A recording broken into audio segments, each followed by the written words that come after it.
আসসালামু আলাইকুম। আমি Mohammad Saidur Rahman, junior instructor tech electronics, Satkhira সরকারি পলিটেকনিক ইনস্টিটিউট। বর্তমান বিশ্বের সাথে তাল মেলাতে গেলে প্রযুক্তি নির্ভর শিক্ষার কোনো বিকল্প নেই। সেক্ষেত্রে ডিপ্লোমা ইন ইঞ্জিনিয়ারিং হতে পারে সেরা সিদ্ধান্ত। চতুর্থ শিল্প বিপ্লবের সাথে তাল মেলাতে গেলে ইলেকট্রনিক্স টেকনোলজির কোনো বিকল্প নেই। কেন এই বিভাগে পড়বেন? যুগের সাথে তাল মিলিয়ে সরকারি এবং বেসরকারি বিভিন্ন কর্মক্ষেত্রে উপসহকারী প্রকৌশলী হিসাবে যোগদান করতে পারবেন এই টেকনোলজিতে পড়লে। সরকারি পলিটেকনিক ইনস্টিটিউট সহ বিভিন্ন স্কুল কলেজে শিক্ষকতা বা চাকরির সুযোগ রয়েছে। উচ্চ বেতনে বাংলাদেশের বিদ্যুৎ বিভাগে মর্যাদাপূর্ণ সরকারি চাকরির সুযোগ রয়েছে।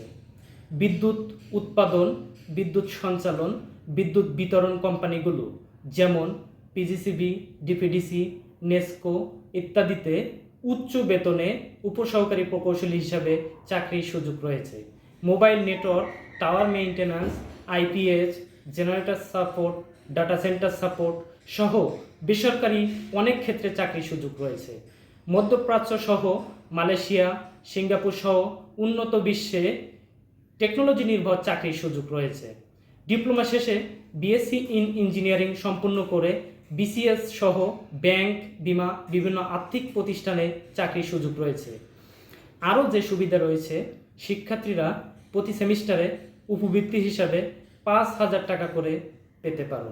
সুতরাং আর দেরি কেন, ইলেকট্রনিক্স টেকনোলজিতে ভর্তি হয়ে যাও।